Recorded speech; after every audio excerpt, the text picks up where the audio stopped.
क्या आप समाज सेवा, चैरिटी, शिक्षा या कला को बढ़ावा देना चाहते हैं? सेक्शन 8 कंपनी भारत में एक नॉन प्रॉफिट संस्था NGO रजिस्टर करने का सबसे भरोसेमंद तरीका है।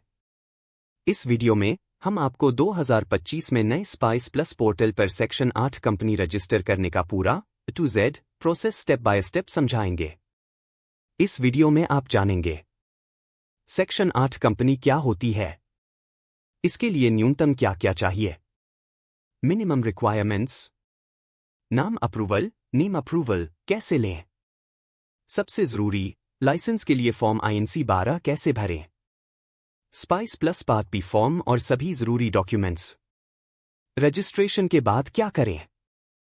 1280G यह वीडियो उन सभी के लिए है जो अपनी नॉन प्रॉफिट संस्था को एक कानूनी पहचान देना चाहते हैं। नमस्ते दोस्तों, क्या आप समाज के लिए कुछ अच्छा करना चाहते हैं, जैसे कि गरीबों को शिक्षा देना, कला को बढ़ावा देना, पर्यावरण की रक्षा करना या कोई भी सामाजिक कार्य? और क्या आप चाहते हैं कि आपकी इस संस्था NGO की एक कानूनी पहचान हो जिस पर लोग भरोसा कर सकें और आपको आसानी से डोनेशन मिल सके? अगर हाँ, तो सेक्शन 8 कंपनी आपके लिए सबसे बेस्ट ऑप्शन है।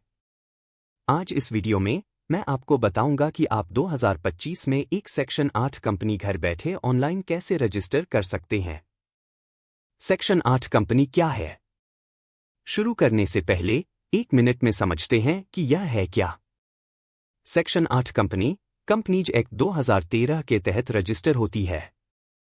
यह एक NPO नॉन प्रॉफिट ऑर्गेनाइजेशन है।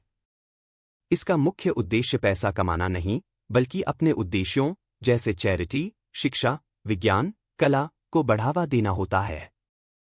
इसका सबसे बड़ा फायदा यह है कि अगर इसे कोई मुनाफा प्रॉफिट होता भी है तो उसे वापस समाज सेवा के कामों में ही लगाना होता है। इसे डायरेक्टर्स या मेंबर्स में बांटा नहीं जा सकता।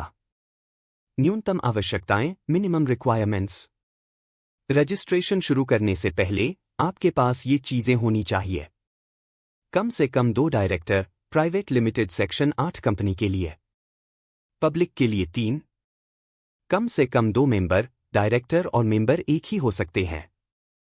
एक यूनिक नाम, आपकी संस्था का नाम, ऑफिस का पता, आपका रजिस्टर्ड ऑफिस एड्रेस। रजिस्ट्रेशन प्रक्रिया स्टेप बाय स्टेप प्रोसेस। अब आते हैं असली प्रोसेस पर। स्टेप 1 DSC और दिन बनवाना। रजिस्ट्रेशन की पूरी प्रक्रिया ऑनलाइन है। इसके लिए सभी डायरेक्टर्स के पास DSC डिजिटल सिग्नेचर सर्टिफिकेट होना जरूरी है। यह आपकी ऑनलाइन पहचान है। साथ ही सभी डायरेक्टर्स के पास दिन डायरेक्टर आइडेंटिफिकेशन नंबर होना चाहिए। अगर आपके पास दिन नहीं है तो यह स्पाइस प्लस फॉर्म के साथ ही अप्लाई हो जाता है।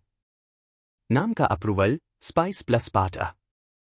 अगला कदम है अपनी संस्था के लिए एक नाम चुनना और उसे MCA ministry of corporate affairs से अप्रूव कराना। यह काम MCA V3 पोर्टल पर स्पाइस प्लस पार्ट फॉर्म के जरिए होता है।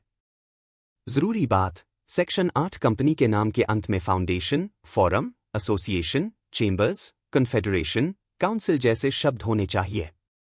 इसमें प्राइवेट लिमिटेड या लिमिटेड शब्द नहीं लगता है। स्टेप 3 लाइसेंस के लिए अप्लाई करना, फॉर्म INC 12। सेक्शन 8 कंपनी के लिए यह सबसे जरूरी और अलग स्टेप है। आपको केंद्र सरकार, रीजनल डायरेक्टर या ROC से एक लाइसेंस लेना होता है कि आप एक नॉन प्रॉफिट संस्था चलाएंगे। इसके लिए फॉर्म INC 12 फाइल किया जाता है। इस फॉर्म के साथ आपको कुछ खास डॉक्यूमेंट्स अटैच करने होते हैं। MOA मेमोरेंडम ऑफ एसोसिएशन यह फॉर्म INC 13 के फॉर्मेट में बनता है। इसमें कंपनी के मुख्य उद्देश्य ऑब्जेक्ट्स लिखे होते हैं, जैसे हम शिक्षा को बढ़ावा देंगे। AOA आर्टिकल्स ऑफ एसोसिएशन, इसमें कंपनी चलाने के नियम लिखे होते हैं। अगले 3 साल का एस्टीमेट, आपकी संस्था अगले 3 सालों में कितना खर्च करेगी और इनकम डोनेशन कहां से आएगी, इसका एक अनुमान फाइनेंशियल प्रोजेक्शन देना होता है। डायरेक्टर्स की घोषणा डिक्लेरेशन, सभी डायरेक्टर्स से एक डिक्लेरेशन फॉर्म INC 15 में कि वे सभी नियमों का पालन करेंगे।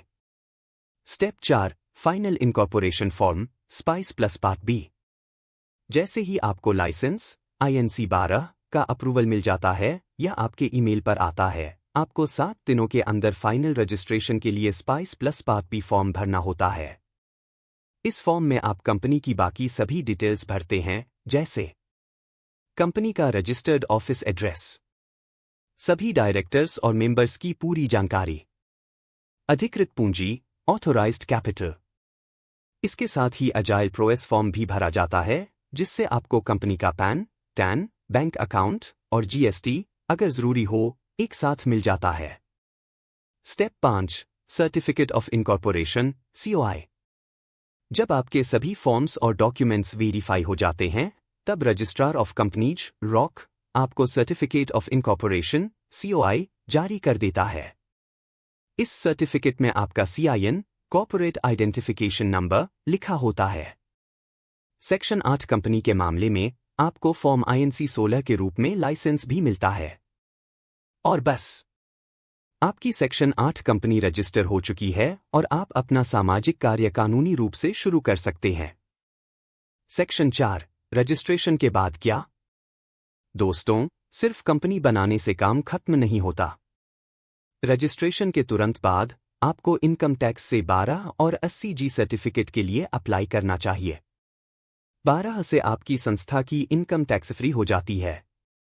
80G से आपकी संस्था को डोनेशन देने वालों को टैक्स में छूट मिलती है, जिससे आपको ज्यादा डोनेशन मिलने के चांस बढ़ जाते हैं। तो दोस्तों, यह थी सेक्शन 8 कंपनी रजिस्टर करने की पूरी प्रक्रिया। मुझे उम्मीद है कि यह वीडियो आपके लिए मददगार रहा होगा।